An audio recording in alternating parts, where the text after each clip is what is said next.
G'day guys and welcome to Raging Rhino. It's time for episode 6 of season 3 of The Bad Batch. Now we've got a double header tonight, so I'm not going to ramble on too long because we've got to get through 2 episodes and get 2 videos done. But with where we're going and where we're moving forward with the story, it basically just now comes down to the fact that they've got to find Tantus, save the clones that are in there, and possibly destroy Tantus. I'm not too sure.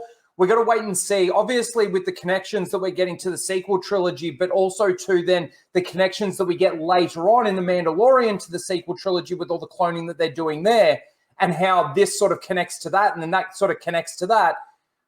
You got to sort of assume that they're going to destroy the plans or destroy what they're doing in this instance with all the tech that they're doing or the research that they're doing, basically. So that's what I foresee happening. The one thing that's really curious to me is we've got a lot of episodes left in this season, like a lot of episodes still left in this season.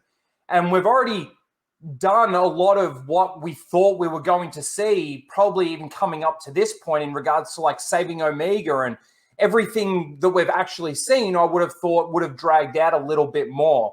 It's probably a good thing that we haven't had it that way. We haven't had really a lot of filler or anything like that, which is good at this point in time. But it looks like to me that there's going to be a lot of filler moving forward because where does this season end? And this is the final season of The Bad Batch. So it's going to be really interesting to see how they plan out what these next 10 episodes or so in regards to getting us to the point where they're going to close the story off and it be at least sort of satisfying for the Disney Star Wars fans out there. So let's get straight into episode 6. If you're new here, you get to see my reactions as I go through the episode, and then you get to hear my review and my thoughts at the very end. Let's get straight into this. Infiltration. And let's see how good Omega is at everything else moving forward as well. Oh, look, it's Aladdin. Oh, bounty hunter of some kind. Oh, we're going to see that girl from season 2 that tried to fight for the clones. It's a completely different storyline now. Who do we think this is? Is it Asajj Ventress just dressed up? Is it Tech? No one's ever really gone in Disney Star Wars. That's a clone. Well, it looks like Rex has been recruiting. Track him down and neutralize him. Omega.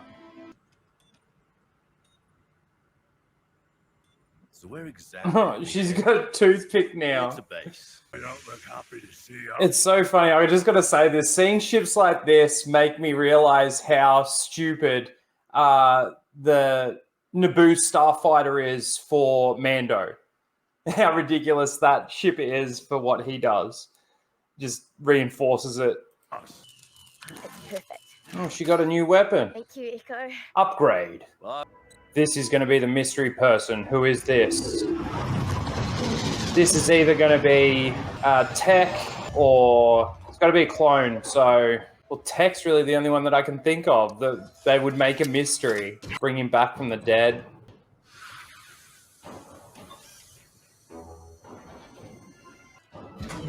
Man, if he's that close, how did they not see his ship coming in? There is a division of clones trained as specialized operatives. Here we go. Initiated into a secret deep cover program. Well, they've already found ya. We're not going to find out who this guy is for a while, I reckon. It's going to see Omega. Primary target. They are coming They are coming. for all. He shot him. We got a shooter out here. Yep. Eliminated. Oh, he's done. Our orders are to retrieve the target alive. Ah, this one's going to be Tech. That one's Tech. That's the end of the episode, right? Yeah, it is. All right, so what do we think about this episode? Hey, it wasn't the worst episode. The thing that's hard for me with this is the fact that my favorite part of like the Clone Wars, it was always the clones. And of course, a lot of this revolves around the clones. And I do like Captain Rex, and I do like just the individuality of the clones and some of the things that they're going through. Obviously, Omega is the prime target. That's been identified through the puck. They captured one of their assassins that was trying to kill the senators at the beginning of the episode that Rex was trying to protect and get together.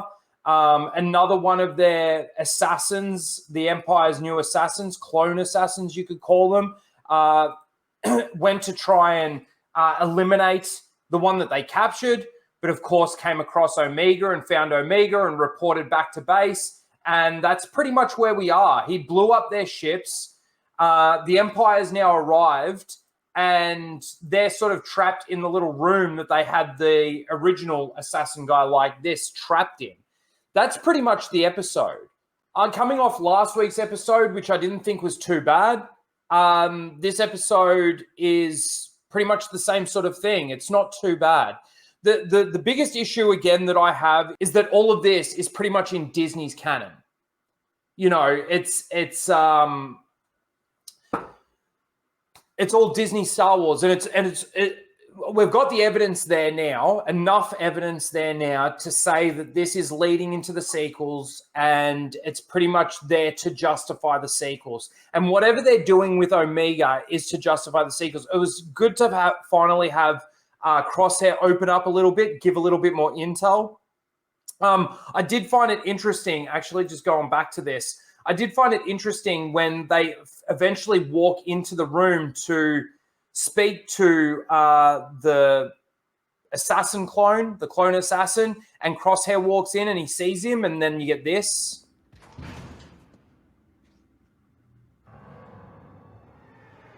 We need to leave now.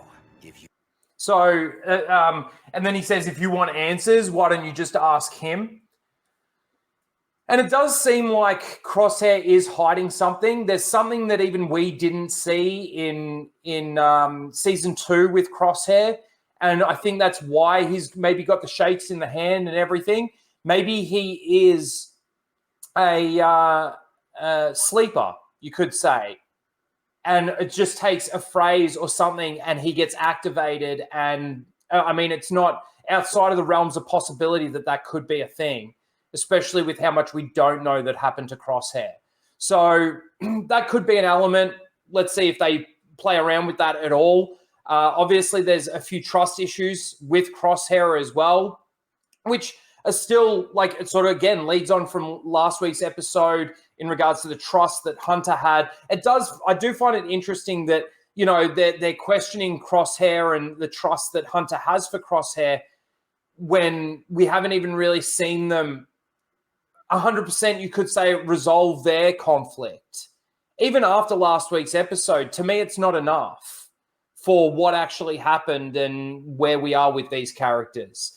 But that's pretty much the episode. We've obviously got episode 7 to go straight into, and that'll obviously tell the second half of this isolated story, you could say, and possibly them escaping.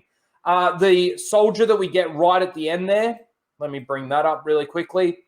This guy, I kept saying that those clone assassins might be like, at first I thought maybe when we didn't hear the voice, maybe it was Asajj Ventress or something like that, running around with a blaster as opposed to a lightsaber, because she would probably conceal the lightsaber. But it wasn't her. They are obviously clone assassins. I then said it's probably Tech, which that one didn't turn out to be. The one that came to basically kill him wasn't that either. And this clone could very well be Tech. I'm just looking at the image now, and on his shoulder here, he's got a wolf. Anyway, that's pretty much the episode. Let me know your thoughts of the episode in the comments. Please don't forget to like, share, and subscribe, and we'll see you straight away in the next video for episode 7. Later, guys.